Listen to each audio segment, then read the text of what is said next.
Welcome to this week's episode of the Baseball Together podcast. Today we have John Sterling retiring, Spencer Strider out for the year, and tips to maximize your ballpark experience right now. 9 Plus Us presents the Baseball Together podcast with your hosts, Blackjack Brad and Kansas City Little Big Briggy Blue Eyes. And now, Baseball Together. Welcome to this week's episode, Baseball Family. My name is Brad, and I am back. I was away for a short time, but I am back, and I'm here, and I'm ready to go with my guy, Brig. How are you this evening, Mr. Brig? I'm doing okay, man. How are you? Doing all right. It was nice to get take a little getaway, see some family, go to a Mariners game, happen to lose on a challenge, Brig, a challenge. I know. It's awful. Livid. I was livid. You should have never been. I have never been that angry after leaving a ballpark before. It was unreal. Usually I'm like, man, it sucks you lost, but it was cool to be there. And I was like, yeah. My sister's like, well, at least it was fun. We had 2 home runs hit in the section. Both home runs in the game were hit in the section we were sitting in. We just missed the second one. It was you showed 2 seats in front of Baseball Family. Brad sent me a picture and said, I'm somewhere in this photo. And where's Waldo? Yeah, in about a sea of Trident wearing Mariners fans. I found him in 3 seconds. I was like, there you are. Let's put it up on Instagram and see if anybody can find me. That's a maybe great we'll put it idea. up on Twitter or on TikTok too. See if anybody can find it in the 30 seconds that I play with the sound. Maybe we'll put it with the Jeopardy music or something. All right. Good call. Okay, so funsies, let's get into things. So before we get too much into things, we want to remind you that we're going to be doing a monthly newsletter this season, throughout the season. It will be just a short little thing with some snippets of additional thoughts from Brig and I about some current events and some topics that we talk about, give you a sneak peek about what things that are coming, and feature some of our partners so you can know who we're partnered with so you can find other ways to support the show. So there's a link in the doobly-doo. Go click that, and you can sign up, and we will jump in your inbox. Now, tonight's episode, as we're recording tonight on Monday night, it is Jackie Robinson Day. So we're going to say that today's show, or this week's show, is brought to you by the 77th anniversary of Jackie Robinson breaking the color barrier and making his debut in Major League Baseball with the Brooklyn Dodgers. It's a big day in history. I love it. I need to go watch 42 this week in honor of Jackie Robinson. Yeah. I love it. And I love everybody wearing 42. It's one of my favorite baseball traditions. It is for me as well. I love it. Super cool. Okay. John Sterling, first things first here. John Sterling will no longer be the play-by-play announcer for the New York Yankees due to health concerns. He will immediately step down. Brig, you heard his last radio call. Yeah. Right? I did, and I didn't know it was going to be his last radio call. Yeah. And, I found out later. I was like, wait a minute, because, I turned it off, and then I walked away, went about the rest of my day. Then I stumbled back into it and realized, oh, wow, what a moment, It's amazing how life does that, The significance of things sneaks up on you, and you don't realize it until it's too late most of the time. That's did you see a couple of years ago, there was something going around on Instagram or whatever. It's one of those memes that said, at one point, it was the last time you and your friends went and played outside together, but nobody knew it. Yeah. It's kind of that. It was kind of like that, It's like you're listening to John Sterling for the last time and nobody knew. Nobody had a clue. Yeah, it's intense, and it's sad, but the guy, he's 85 and he's only been broadcasting for 64 years. Only. Yeah. So it's the end of an era. It's maybe even in the end of an epoch, I guess. This is much more than an era. It's a huge deal.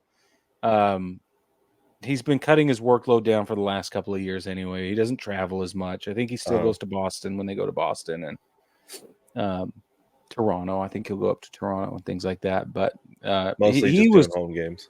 He mostly doing home games. He was quoted, though. He said in the presser, he says, "I'm a very blessed human being. I have been able to do what I wanted, broadcasting for 64 years. As a little boy growing up in New York as a Yankees fan, and then I was able to broadcast the Yankees for 36 years.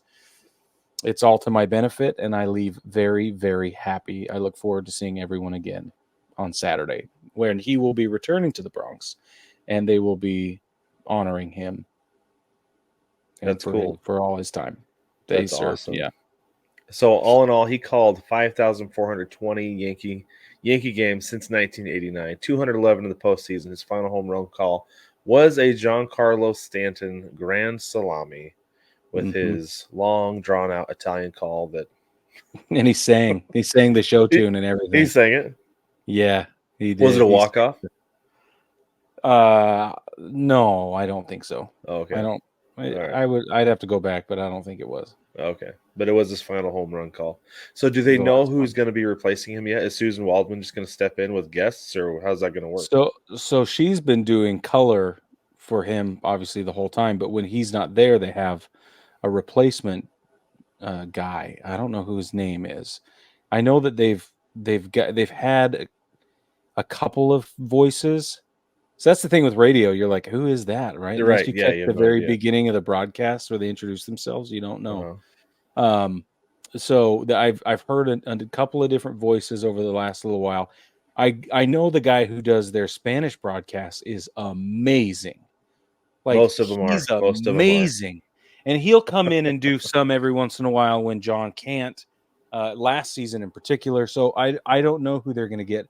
They've got a different guy that I heard in one of their last road trips that was very good as well. So Yeah, I'm sure it'll be great whoever they pull. the bench is deep. I think it's kind of what it seems like. Yeah, that's good. That's good. So they'll probably, I bet what they'll do is they'll platoon the position for the rest of the season, then they'll hire somebody full time after that. I think you're right. Is probably what it sounds like they'll do. So yeah, and I think they've probably been prepping for this as well, as far as that goes. Oh yeah, they've been right. The fact that he auditioning hasn't people. the fact that he hasn't been traveling. So Yeah. Well, good for him. This is the thing, like, you didn't have to be a Yankees fan to appreciate John Sterling. No. It was just like Vince Scully. If you were a baseball fan, you'd like to listen to Vince Scully, John Sterling, and why can't I think of the other guy? He's doing Giants games. He did Sunday Night Baseball. John Miller. Yeah. And John Miller. You could appreciate John Miller too, just as a baseball fan. For sure. So. And I mean, Boog Shaw, like, there's a long list of baseball guys there are you can appreciate just as a baseball fan, but he was definitely up there as one of the top couple. So yeah, I agree. Well, it's hard to put your own spin on something as straightforward as calling a play-by-play, right? And something that's been around for as long as it has. Exactly. Play-by-play. Exactly. And so for somebody to really be like identifiable and even become quintessential with a brand and with a team, that's a significant accomplishment in any profession. So I prefer radio broadcasts most of the time to television, and so this is going to affect me dramatically. I prefer the call on radio over TV typically as well. So what day was his last game? Was it Sunday? Today. Oh, Monday? Today? Yeah, it was today. Oh, okay. The game ended, and then he said, "Okay, I'm done," and everyone was like, "What? Wait, what? Hello?" Yeah, it would have been good to know, buddy. Yeah, it was. I hope he's okay. I don't know what the imminent health concerns are, but that's what they're saying. I mean, he's 85. It's like what we've been. My grandma passed away a couple weeks ago. That's why I was gone. Right? Yeah. It's like everybody's like, "Oh, I'm so sorry." I'm like, "Hey, she was 96." So. Right. And pretty happy about it. And she was ready. A little bit ready. Yeah. So, and I think that he's probably gotten to the point where he's like, I did what I wanted to do for a very long time. I'd love to have him come, like, stick around. Like I say, stick around and make his appearances. But I think he's reached his point where they're going to retire his initials or something. Like, that's coming. And it's the right answer. And I'll let you know. Baseball family. Well, I'll watch, find out. Love it. All right, let's talk about Spencer Strider, because we talked last week about the pitching injury carousel. Yeah. Spencer Strider was on that list, and now he's made an even more prominent position for himself on it because he's out for the rest of the year. He had surgery done to repair his torn UCL, what they're calling an internal brace. I think Ohtani had the same thing. They're not. It's not Tommy John. They're calling it an internal brace. It's all done by Dr. Keith Meister. He's technically the Texas Rangers team doctor, but he's also the Tommy John guru right now. It used to be, I think it was Dr. James Andrews for a long time. He was doing ACLs and UCLs, but now it's Dr. Keith Meister down in Texas, and he's the Tommy John wizard and has done all kinds of studies on stuff. So he's the one who did this. Strider, though, he did miss the shortened 2020 season with Tommy John. Keep in mind, this isn't that. He's not having a second Tommy John. He's having an internal brace. And I think that what Dr. Meister is doing, he's doing a ton of research on this to try to figure out the best way to keep pitchers on the field, because he understands it's lost money for the teams, lost money for the players, lost opportunity, things like that. So he wants to do everything he can to keep players on the field. And I think this is one of the things that he's doing to move things forward to help with that. So I'm looking it up right now, but who did Bryce Harper's UCL? I think it was Meister, honestly. No, Dr. Nell Elatrash in Los Angeles. Huh. Yeah, just because I thought the same thing. I was like, oh, surely it was this guy, but it wasn't. Now I'm looking. It's the same guy. Neil Elatrash did Corey Seager's as well. Yeah. Okay. Yeah. So I wonder if Elatrash is, if that's how you say that. I don't know. If he does position players and Meister does pitchers. Could be. Hey, there you go. I don't know. But it's just interesting that these guys have gotten to such prominence, not only in their field, but in the fan base. Like we know who they are. Yeah. That's crazy. Like Dr. James Andrews, I remember there was a stretch where it was like anytime anybody from any sport was going to see Dr. James Andrews, it's like, oh no, he's in trouble. Yeah, it's bad. Because he only saw guys when they were in trouble. If they were in a bad way. So, yeah, it's crazy to think that the team doctors, because they're the ones who are doing all this stuff. And you shouldn't know who the team doctors are. It's certainly telling. Yeah, I knew who the Portland Trailblazers team doctor was when I was in high school, because he also did my dad's ankle when he broke it. So, close family friend. Yeah. The guy that did both my shoulders was the BYU's head orthopedic surgeon. Oh, right on. All of BYU athletes went to him for orthopedic surgeries. So he did both of mine. So he's a close family friend as well. No, for real though. I'm not kidding, Brig. No, like they become that because you go see them all the time. That's right. And my dad was there and doing his stuff, and like everybody knows him. He's retired now, but the guy was a wizard. That's awesome. That's really cool. You can see him anytime a player went down on the field. There he goes. There he runs out there. Yeah. Yeah. Anytime anybody got injured for the Blazers, like all the times that Greg Oden got injured, my dad's like, oh, there's the doc. There he goes. Yeah. My guy. That's how Dr. Kimball was. It's exactly the same. Okay, so we're going to go from the quality of injuries to the quality of baseballs. Kelley Jansen takes issue with MLB, like their baseball quality, the quality of the ball itself. He says, any balls that came, I just threw it back until I found a good ball. It's just brutal. And we've seen guys over the last couple of years just tossing them back. Chuck them out. Get one, chuck it out. 4, 5, 6 in a row even. Yeah, exactly. And sometimes it's to mock the umpires, right? But sometimes, but oftentimes it's the quality of the baseball. Yeah. And so he says the balls have gotten progressively worse since the beginning of his career until now. And he's not the only one. Tampa Bay relief pitcher Pete Fairbanks also said they're horrible and told reporters they can quote him in all caps. Yeah, he said all caps, horrible. They say this has to do with the grip of the ball. It has nothing to do with them being juiced. Right. So it's really interesting that guys are talking about the quality and grip of the baseball. I wonder if not being able to use like spider tack or any sticky substances makes it worse, because they're like, well, before we could compensate for a crappy baseball. Right. Now we can't even compensate for a baseball. I've been wanting to look and check the numbers and see how hit by pitches have been affected since they've banned sticky stuff. I need to get to it. I'm probably spend some time the next couple of days and I can do it.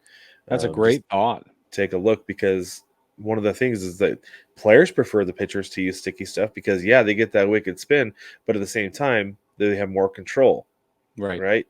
not And coming at you. Major League Baseball has even checked. They said, well, spin rate hasn't gone down since we've banned sticky stuff. It's like, well, yeah, because guys are still figuring out ways to spin the ball hard. Right. But injuries have gone up. But injuries have gone up. I'm certain bet it you. feels like hit by pitches have gone up. I'll bet you're right. So That'd be a that fascinating information on data point. Thursday for sure. Yeah, stay tuned So, Thursday, baseball yeah, family. come We'll back and check that out. But pitchers in Seattle were complaining about the baseballs as well last year. They're just like, and they were saying specifically in Seattle, like they're the worst in the league in Seattle. Yeah. Was what one of the home team pitchers said. It's like, and right. it just blows my mind that something as simple as making a baseball that Major League Baseball can't get that right. Well, so Kelley Jansen said, look, the bullpen balls are better than the game balls. Like when they get rubbed up and they get used a little bit, they're better. He said that shouldn't happen. You shouldn't have a higher quality experience in the bullpen than with the game balls right out of the humidor. And he's right. And I wonder, I've said this before, I wonder if it's because they're going through so many balls now. Because used to, you could get a ball that would be in play for 3-4 batters. And now it seems like every single ball that's put in play is immediately taken out of the game. Because it's a carryover from the COVID rules. They've just stuck with it. Like, stick with a ball for a few batters. Let it get broken in and worn out a little bit. Like, because every batter, it seems like, is going through at least 2 or 3. And then you take the one that gets put into play, take that out. That's 3 or 4 every at bat. Like, how many baseballs are they going through a game? Typically, I think that they used to prepare 12 dozen balls for a game. And I think that it's 96 to 120. So average 108. Is per game is what's used? Yeah, per game. Okay. Yeah, because they prep 12 dozen per game.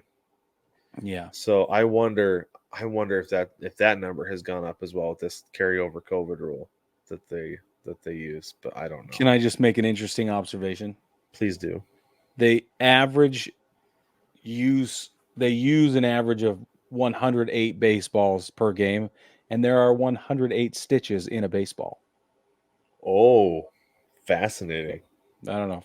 That just occurred to me. That's all. Numerology. That's nuts. I'm like, wait a minute. 108? That can't be right. That's crazy. Yeah, it's interesting. That's a fun fact to end that segment on. There you go. Let's talk about this week in Angel Hernandez. Angel Hernandez. I didn't want to make this a weekly segment, but Briggs like, why not? I was like, we got you're right. We could. If he keeps being newsworthy, it keeps being talked about. Like, I know. Now. And so this is the thing. This week, Wyatt Langford struck out on 3 pitches well outside of the zone. We have the video for you. Of course, we have the video for you. This time we have the K zone so you can see it. So here's the situation. Bases were loaded. J.P. Francis pitching to Wyatt Langford, top of the 4th. Strike 1, well outside. Strike 2, a little bit closer to the plate, low. Holy, strike 3. What? That's 5 inches outside. No, it is not. It is 6.78 inches outside to umpire auditor.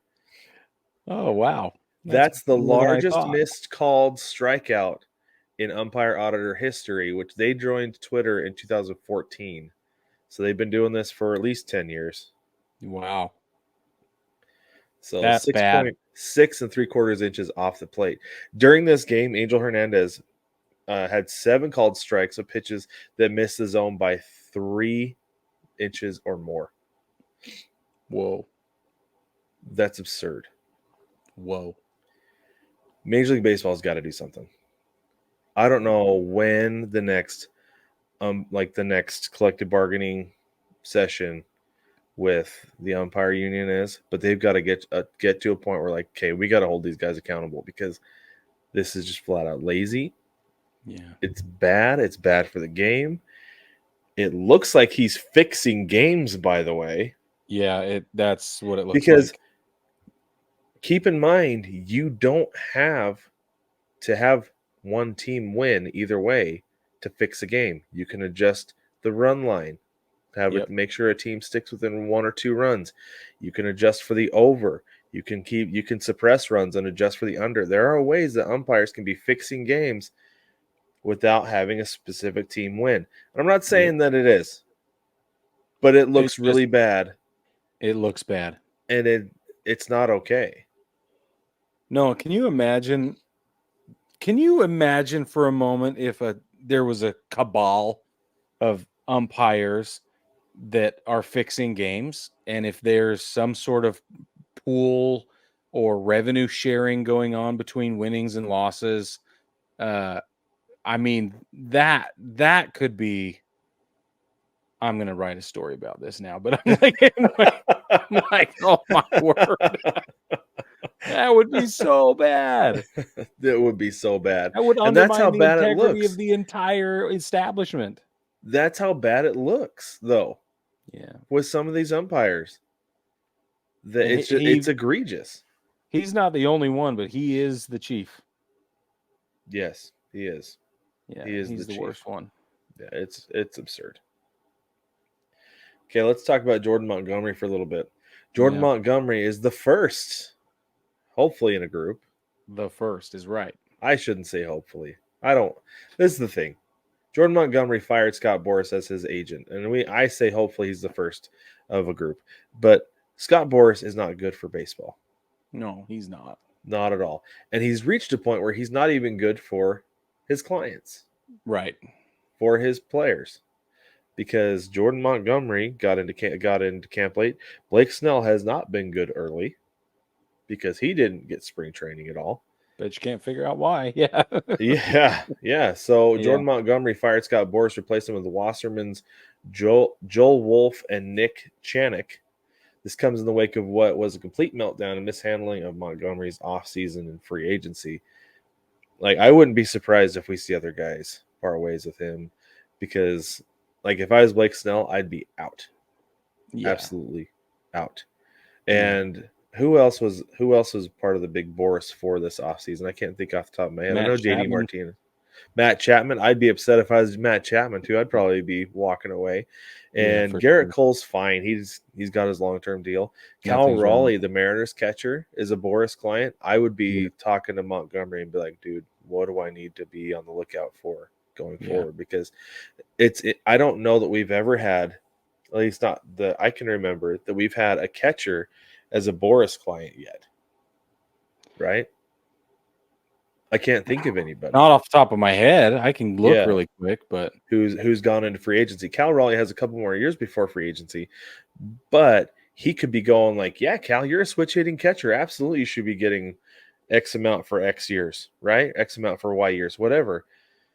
But at the same time, teams are like, okay, those strikeout rates are really high, and you're way better on the left side than you are on the right side. So we don't want to give you X amount for Y years. We'll give you less. And then Boras gets in his ear and says, no, you don't want that. You can get, and then we have the same situation, right? That he's not able to get into camp. He's not able to get in and work with his pitchers during spring training. And so I'm curious if this is something we might see with younger guys going forward. Because Juan Soto is going to be a free agent after the season, correct? Because he didn't sign an extension with the Yankees. No, he hasn't. So I doubt that he will that he'll fire him. But at the same time, though, you've got to wonder, because if he wants to be a Yankee and Boras is in his ear trying to convince him to go somewhere else. No, dude wants to be a Yankee. Then that dude is having so much fun. Well, he's good at baseball again. Of course he's having so much fun. He's good at baseball. The team is clicking. It's all good. He's very, very happy. And by the way, I'm looking up Scott Boras' previous catchers. So far, I see Jason Varitek and Pudge. Okay. Just two off the top of the search engine. Okay. So but yes. I don't remember them having a big free agency thing like what Boras makes a spectacle of it right now. I don't think they're the same. Because I don't think Varitek had that kind of situation. And maybe that's why Cal Raleigh will stick with Boras, is because Varitek is his hero. And so that's interesting. A chance he could be like, yeah, I want this guy to be my agent because he was my hero's agent. And maybe Varitek will tell him, like, no, it's worth it. So that's cool. I did not know that about Cal Raleigh. Yeah, that's part of the reason he'll never switch. He'll never stick to the left side of the plate. Mm. He wants to be. He always wants to be wanted to be a switch hitting catcher like Varitek. I'm gonna tell you something. Like, as a Yankees fan, I got to watch a lot of Jason Varitek, and I just love that guy. I thought he was just such a great baseball player, such a great personality. It was fun to be upset that he was at the plate. You know, it was just fun to be, to be bothered by him. And I haven't thought about Jason Varitek in a while. And yeah, I have fond memories, hating him at some points, but Right, fond, yeah. right? Respectfully. So I cheered for the Red Sox in like the early 2000s, especially in 2004, because I called it among my family and friends. I said, beginning of the season, I said, this is the year the Red Sox win. Yeah. And so I was cheering hard for him that year. And then, and so I got to be a really big Jason Varitek fan, and my fandom, and so I was cheering for the Red Sox there for a while. My fandom for the Red Sox left with Jason Varitek. Yeah, that makes sense. So that makes sense. So it's going to be, but anyway, back to the whole Boras thing. It's going to be interesting to see what happens with Boras over the next couple of years. See how guys treat him, because he has not treated his guys very well. Not recently. No, has not gone well. The Houston Astros. Let's talk about the Astros, because they're off to their worst 15-game start since 2013. Now, and things were bad then. Things were real bad. Yeah, they were really bad. Yeah, really bad. What's funny, though, is that if you'll remember, they keep complaining about the batter's eye out in center field. Right. They did it at the end of last season. Mm-hmm. Then they fixed it for this season, and it's just they fixed it in the middle of a road trip. They were on a road trip middle of September. They came home and they had added a couple feet of length to it. Yeah. Or width to it, I guess. And since then, this is including the playoffs, they've gone 6-16 at home and 12-7 on the road. Well, what I mean by they fixed it again is now they've painted it a little bit of a different color, and it's still not working. Oh, did they do that again in the offseason? Yeah, they did, and it's still not working.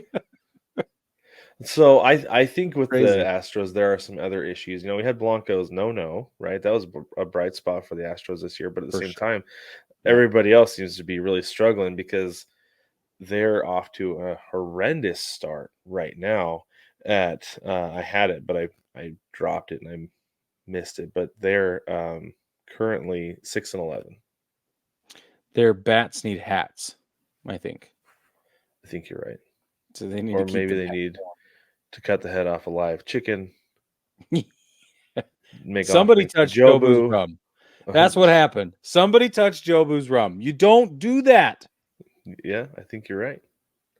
I think you're absolutely right. Listen, the AL West, the rest of the AL West is pumped about this. They are, but nobody's capitalizing on it really, because they're still only like 2.5 games out of first place, because the Rangers were 8-8 going into Monday. Nobody in that division wants to win, apparently. It's so weird. It's the weirdest start that I have seen in this division in a very long time. Yeah. Even the A's are in third place right now. I know. I was going to say, like, the A's have been surprisingly plucky so far this season, and I don't get it. Yep. Yeah, all surprising. They're pulling a real life major league this year, like we talked about with the Orioles last year. It's the A's this year. It is. All right, we're going to take a quick break in just a minute, but before we do that, today in baseball history, this is April the 16th, 1948. A Major League Baseball game was televised for the first time by WGN-TV in an exhibition game at Wrigley Field with Jack Brickhouse doing the play-by-play. The White Sox defeated the Cubs 4-1. Did you watch WGN growing up, Brig?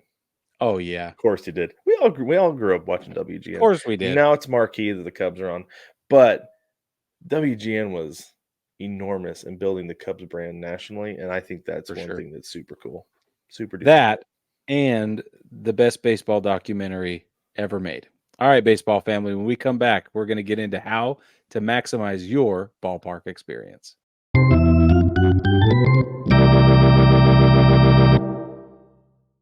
Welcome back, baseball family. This is one of the things that we did like 3 or 4 years ago. This was one of the first 40 episodes we did, I think, wasn't it? Yeah, it was really early. Anyway, we decided we wanted to revisit this because the landscape of baseball has changed. Our tastes have changed. Our family situations have changed, and we have a lot more experience than we did even then.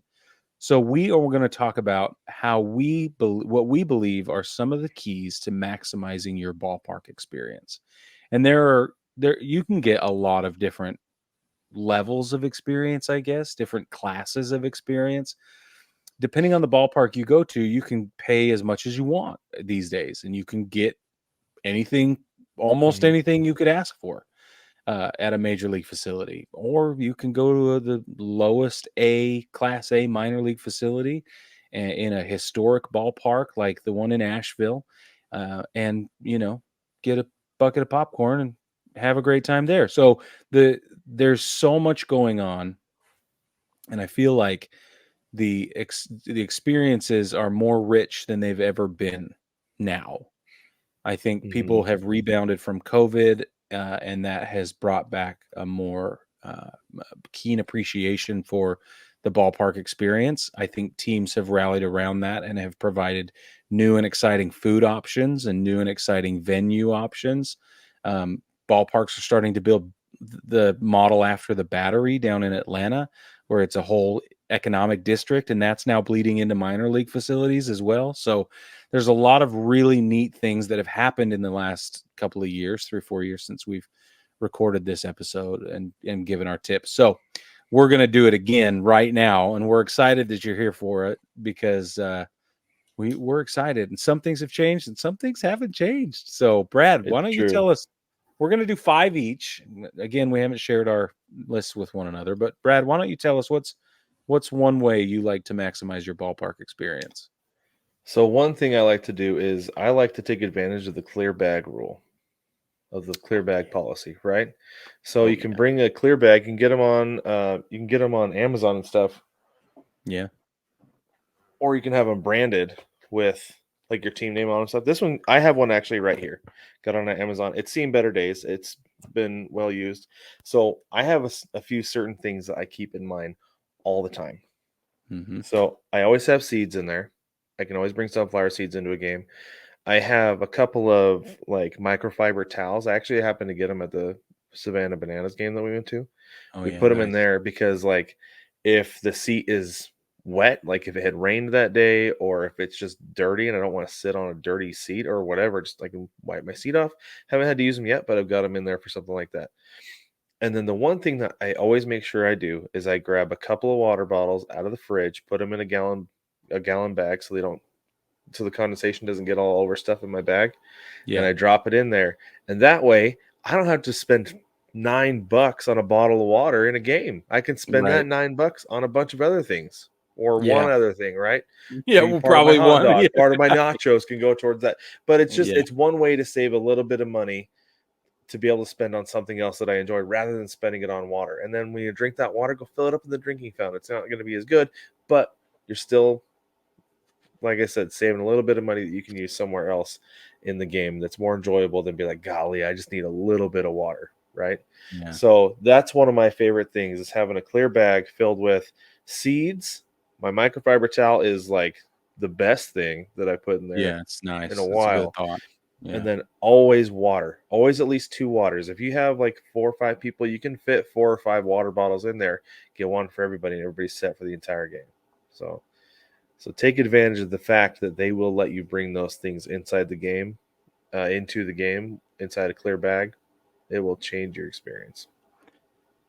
Yeah, that's a great one. That's you stole that from me from last time, which is awesome. Because to that point, I had never used a clear bag to go in a game. Yeah.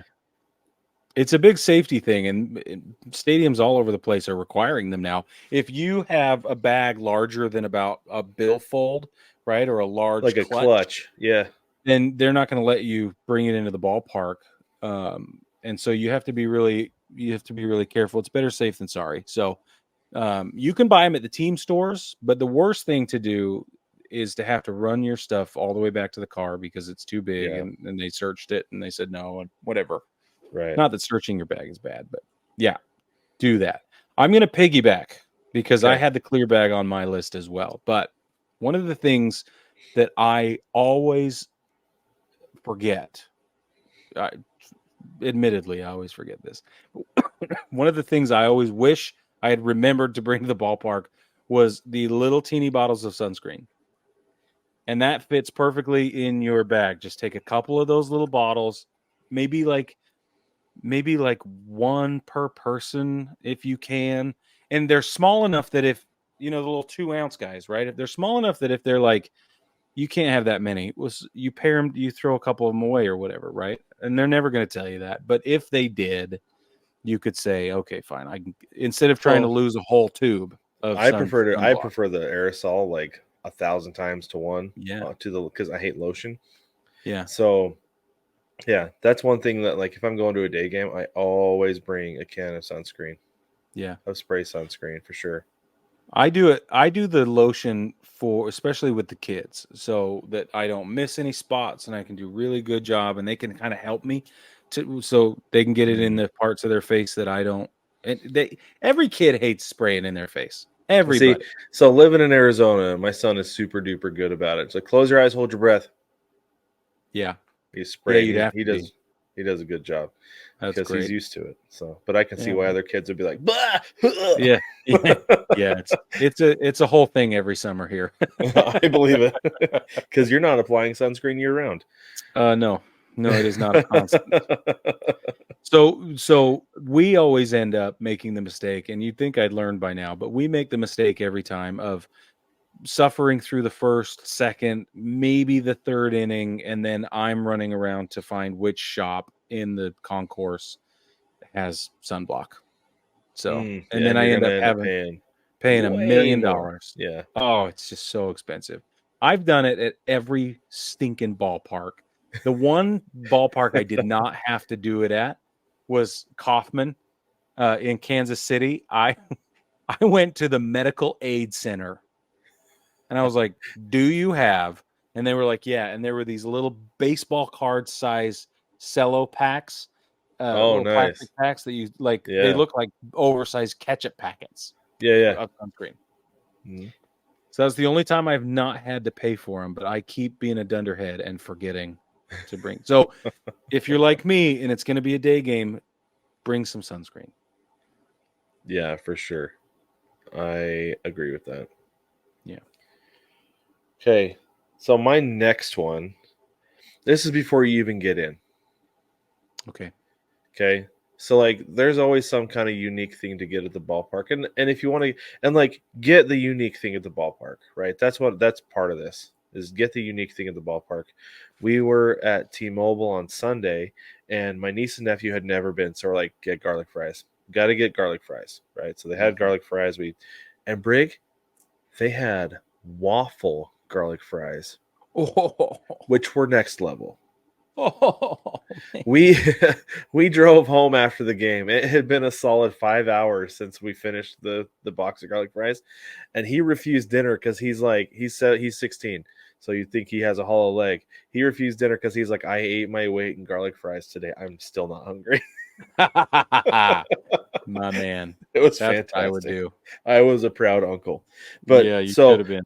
Before you even go into the ballpark, though, find the local haunt, right? The local eatery where everybody goes. Mix it up with the locals, whether you're cheering for the home team or the road team or just a baseball fan. Go mix it up with the locals. You'll find the place. Like, I will never forget, before going into a Bees game, the bar across the street, Lucky 13, best burger I've ever had in my life, by the by. Like, find the place next to the ballpark and go get something to eat, something to drink before you go into the ballpark. So get there early so you don't miss out. Yeah, that's a great tip. Then you don't have to pay ballpark prices if you don't want to. Right, and then you can just like get ice cream or something. Yeah. See, or a deep fried Rice Krispie treat, because that's where it's at. Yeah. This is recent experience. Oh no, dude, this was 8 years ago almost, and I will never forget that spiritual experience. Yeah, I was gonna say it was just oozing out of you. You're just so giddy. I thought it was 2 days ago. No, that was the first time and last time at a ballpark I ever finished a $10 snack and was like, I might go get another one because that was really good.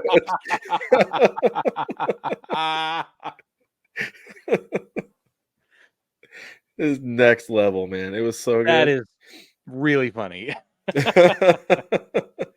Okay, I got to piggyback because you tried to steal mine, but you didn't. Okay. I'm a big fan of getting whatever the thing is at the ballpark, right? Whatever the unique food option is, if you can, and if you can find it, because sometimes it's really hard to find, but if you can find where to get the unique thing, go get it. I pulled up a list. Get a Dodger dog, obviously at Dodger Stadium. If you're there, go get one. You can get them in Glendale too during spring training. Pizza cupcakes are a thing at Citi Field. Pizza cupcakes. So when must are we going? Have that experience. So when are we going? Yeah. How about a donut burger at Citizens Bank Ballpark? A donut burger. Yeah. I don't know what that's like, but I must have one. I'm willing to find out. Whatever a Bayou City hot dog is at Minute Maid, that sounds. You're telling me you're going to take a hot dog and you're going to make it Cajun style? I'm here for it. I all am day. Absolutely here for it. So get your food first. If you don't want to follow Brad's advice and eat before you get to the ballpark, do mine. Get there a little early. Get your food right away because then the lines are going to be nasty. So just get it right up front. And then you get up and you have your fourth inning snack. And this is part of your planning. You got to know what everybody's favorite fourth inning snack is. Because as you're looking for whatever the local flair is, the local ballpark fare, both are applicable. You're looking at all the signs and you're thinking, okay, there's my ice cream. There's the soft pretzels. Okay, that's where I get the Dippin' Dots that my kid loves or whatever, right? You just kind of be aware of where you can find all that stuff because as soon as the fourth inning ends, it's snack time. Always. Right. It's always a fourth inning snack. Everybody has their favorite fourth inning snack. If you don't, you should have one. You should come up with one. We were at the ballpark the other day. We went to a Greenville Drive game. Boom, Greenville Drive. Nice. Went to the Greenville Drive, and I looked around, and we're like, we had our hot dogs and everything. And I said, okay, what's everybody's favorite fourth inning snack? And, took orders, and we were ready. We knew it, in a short amount of time. So those are my two food tips is have a plan for your fourth inning snack because it's going to come. And the reason you do it in the fourth inning is because if the lines are long, you're not missing a tremendous amount of baseball. You still have time to get back to your seats and enjoy. Well, and something I had not thought about at Chase Field, but I definitely thought about at T-Mobile, and I've thought about at spring training parks since somebody pointed this out to me. If you're at a good ballpark, you can still see the field from the line. Absolutely. So whether it's televisions or you turn around and you can see it from behind you. Yeah. 100%. Yeah, at the very least, Chase does a good job. Chase has TVs every 35 feet, whatever. The bummer thing is you can't see the field. Yeah. But like at T-Mobile, when you're standing in line getting your food, you can always see the field. And it's awesome. That's really awesome. Nice. So got that going for him, which is nice. Okay, you ready for my next one? Yeah. Go to the team store. Always go to the team store. Stop it. Do I keep taking your stuff? Yes. And why you got to take mine? That's mine. That's my one. That's my favorite thing, Brad. You know it's my favorite thing. I do know it's your favorite thing. And my thing is like I will always go to the team store. I may not always buy something like just because like depending on where I'm at. Like at Chase, my son wants to go walk to the team store. I'm like, yeah, let's go do it for the 15th time. No problem. Yeah. We're not going to get anything today. But if it's a place where you know you're not going to come back to, or you think there's a chance you're not going to come back, get something. Get something small. Get something with the team's logo on it. I went to Target Field. It would have been 8 years ago now. And I really, really, really wish I had gone to the team store and just bought something, anything. Yeah. Yeah. Fortunately, I was covering the game, so I got I was there as media, and so I got the giveaway. It was like a little mesh back hat. So I got that. So I had something from the stadium, but I wish I had gone into the team store and bought something else, Yeah. So, because I don't know the next time I'm going to get back to Target Field. But Yeah. there Well, you since go. you took mine, Okay. I'm just going to piggyback again off of Okay. that one. So you got to know going in if there's a collectible item that you want, right? I know people who collect plushies at ballparks, or stuffed animals. I know people who do enamel pins. Ball caps are really common. Whatever it is, know going in. And if you're going to do that, and that's an important thing for you, do it early, right? Don't miss the game, show up. Mhm. And oftentimes, almost always, especially in major league facilities, your team store will be open prior to the game. And then they will block off the external entrance, and then they will funnel you back through, right? So you can get into the team store from the outside, but they won't let you through the ballpark doors. And then Right. they'll pull everybody out of the team store, close the other side, and open the internal doors. So get there early if that's a big deal for you. I've stood in lines. What was that WBC line I stood in? What was that? Oh my gosh. Like a Forever. It 40-minute felt like line? 40? forever long. Yeah. It did. I stood in a line in Atlanta for I thought would be another 40 minutes. Ended up being like 20, 25. It was really nice. And they had people. The cool thing is Atlanta, they have people who are like 1, 2, 3, 4. They're on the walkie-talkie. They call back through four people left. So they have it really well managed, and there's still Nice. room to move in there and stuff. It's not like that everywhere. Dude, So we were at the one in T-Mobile on Sunday, and yeah. it was banana. And it's always super crowded because that's actually one of the entrances to the stadium is that you can get your ticket scanned at the team store and come in that way. Uh-huh. And it is a massive store. It is huge. Like Really? I'm always baffled at how big it is. And it's so crowded that you're walking with everybody, just Yeah. no space at all. But it's not as crowded as the one at Chase was during the WBC. You talk about that, and That was crazy. I remember, I'll never forget. You're waving me over, like, come on over, and I'm like, I literally cannot move right now. Yeah, you're like, I can't. I'm And you're going taller than nowhere. all the people around you, right? Yes, I could see everything, but I could go nowhere because nobody was moving. That I was was to the so point, Brig, funny. I probably could have lifted up my feet and not budged. Yeah. I would not have fallen to the floor with my feet. We were packed in there so tight. It was crazy. Yeah. Yeah, it was crazy. So if you're the type of person who knows, like me, I collect ball caps, right? I Yeah. get a ball cap from every facility. I know I'm going to do it. I wear one to the ballpark. I know it's going in the bag as soon as I buy the new one. It's just what I do. But so if you know that about yourself, you can do it one of two ways. You can go online and start looking, be like, that's the one I want, so that you can make a quick beeline for it. Or if you're like me and you're a glutton for punishment and you are beholden to the muse, then you'll Right. stand there staring at the wall of hats for however long it takes till the one lightning strikes your brain. Well, and remember, there's sometimes the team store will have exclusives. That's right. I saw 3 exclusives on Sunday, and I was like, I want all of them, but that's a lot of American dollars. Exactly. That's what I don't do the research. I go and look.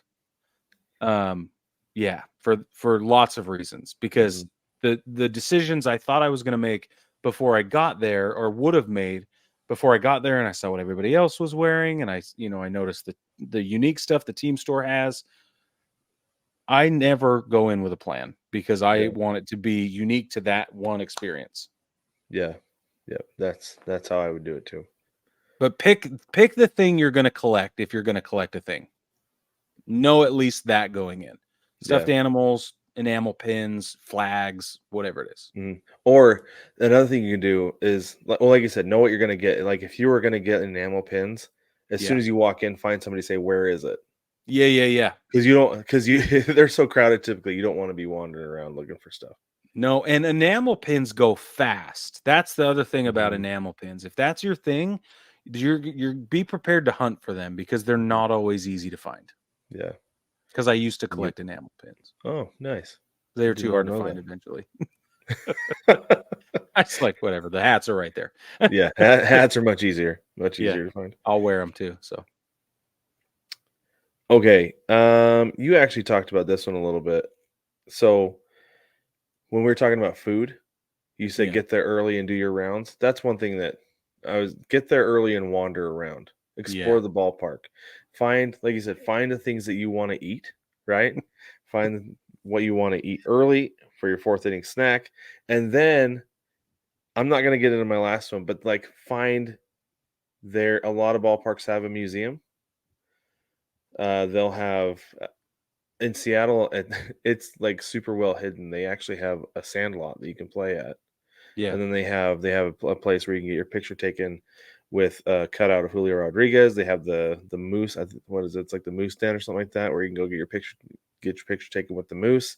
Yeah. There's all kinds of stuff around that you can go see, and so go see it all. Get there early and go see it all. Yep. Then you can sit down and watch the game. Right. You don't have to be like, oh crap, I missed this because dang it, Yep. So take the time before the game. Typically, the doors will open 60 minutes before the first pitch. Yep. I noticed on weekends, I know at T-Mobile on Sunday it was 90 minutes because I think for day games it's 90 minutes. So you have more time to go wander. But take advantage of that time and go do it. Yeah. Brad, you did it again. I've done it again. So I'm coming up with new stuff on the fly. And so we're going to extend this past the 5 items because I have new stuff now. Okay. But I'm going to jump on this and say that if you do get a chance, go to the monument displays or the museum or the That was Hall my of last Fame. one, is go to the museum. You got to go. Even if it's just a glance and you just see, like the one we went to at Chase Field was okay. I wouldn't say it was the most spectacular team like franchise museum. Well, I've and ever been to. it's they have a relatively short history, but you Right. do get to see a World Series trophy in person, which I think is really cool. It is They cool. have it in there. It is so cool. And you're right. And all of those balls that were signed, like it's just neat. What I think is cool is I like to look at how the information is presented.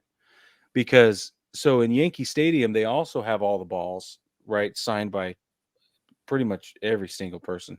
I mean, I think they're all the all-stars if I remember right. But and then it's got the balls are cased in this enamel glass arc that runs from Don Larson's statue pitching all the way to Yogi Berra catching, and that's awesome. The case follows the arc of the baseball that they threw the perfect game in the World Series. Cool.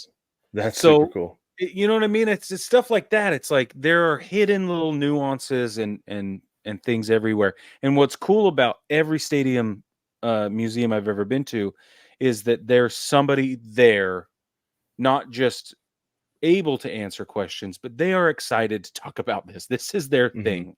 They're very knowledgeable, they're experts, and they're so friendly. The team museum in Kansas City at Kauffman Stadium is so cool. Like, it shouldn't be cool, but it is. Just kidding. It should be cool. But they have this thing with George Brett and all the number 5, and it's all, I think it's baseballs that are wrapped in the number 5. It's the one in Atlanta has all 755. It has the number 755 is arranged in baseball bats, and there are 755 baseball bats in the arrangement for Hank Aaron's 755 home runs. That's cool. No, it's like amazing. Right? Yeah. And that one in Atlanta, you're just on the concourse and you just walk by and it's there. By. Yeah, it's so every team does it differently. Everybody has a unique history. They display that history differently. It's just, I don't know. I just love it. It's it's a unique experience every time. It is. Yeah. And the one at Chase, I take anytime I'm at a game with somebody who I'm like, they maybe haven't seen the museum. I always take them to go see it. In fact, I went with my friend last year. She's a Mariners fan as well. And we were walking out, like we were headed for the exit. I was like, "You've been to the museum, right?" She's like, "There's a museum here." I was like, "Oh shoot. Yeah, there is." And like, we like snuck back to go to the museum just real quick because they were funneling everybody out, And so we kind of like went real quick and I showed her. I was like, so like there's this. There's a World Series trophy right over there, and there's this, and this. She's like, oh, I'll have to check that out next time I'm here. I'm like, yes, you will. We gotta go. Let's go now. Yeah. Yeah, it's really, I think it's a special experience. And if you have like diehard baseball people, they got to go do that. Mhm. If you're a casual, just atmospheric baseball fan, I don't think it's that important, honestly. Right. Yeah, and so I'm thinking. I was thinking about this the other day. So I've been to the museum in Seattle. I've only been there one time, and I'm sure it's different now than it was then because it was like 20 years ago, something like that, when I went. Yeah. But we had my niece and nephew with us, and it was their first game at T-Mobile, and we the 6 of us, because it was me, my 2 sisters, and those 2. So I guess there was 5 of us. We decided we didn't want to walk up to the 3rd level, and so we didn't go. Like, man, we should have just done it. Should have just done it. But we would have missed first pitch if we did because we didn't get there early enough. So yeah, that's how. Yeah, I might need to bankroll another trip for those 2 up there. There's a lot. Yeah, shame, right? Oh darn. All right, do you want to go with another one? That was my last one, was the go to the museum. That's like a big one for me. Typically, for some reason, it wasn't this weekend. It's awesome. It's a great thing to do. Okay, I have another one. Okay, a bonus one. I'll stick to.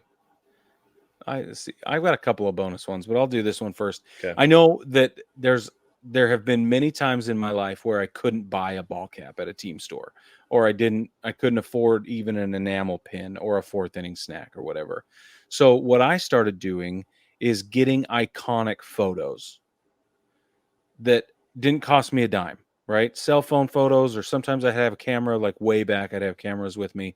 And I would always go. I have a couple of favorite places to go. My first favorite place is at the top in the most upper deck, as high as I can get.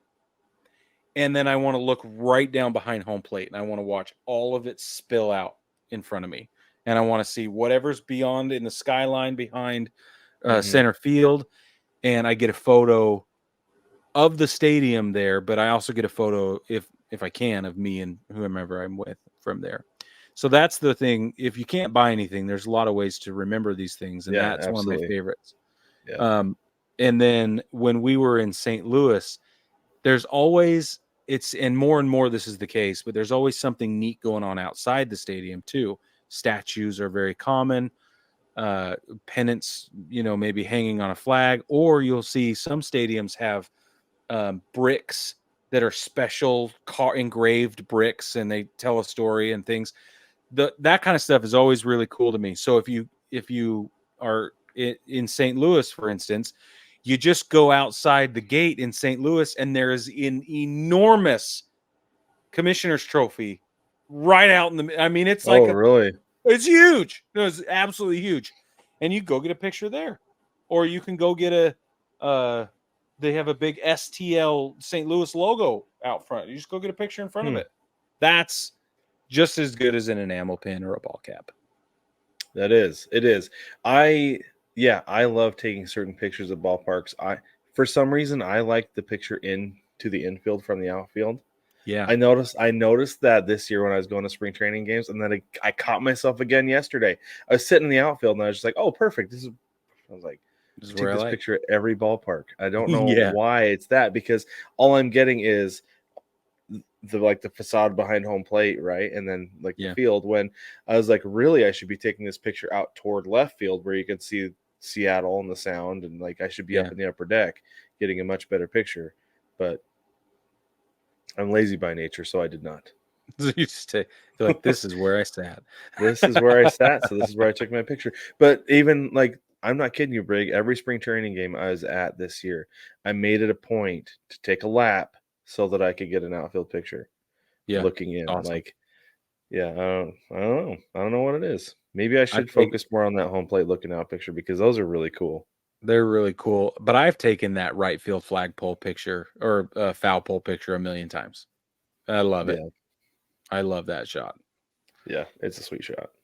Okay, one last bonus tip for me, and then we got to be done. Two. I have two. Sorry. If you have kids, lots of ballparks have jungle gyms and playground areas and Yeah, attractions and for kids. you can find that stuff. That's one of the things I mean when you go take a look around is you can go find that Exactly. stuff and do it before the game, so you actually get to watch the game later. And there are lots of like bloggers out there who will tell you like this is where it's at, and so you don't have to Mhm. hunt for it because certain ballparks not easy to find. The one in St. Louis is underground. It's like under the stadium seats. Really?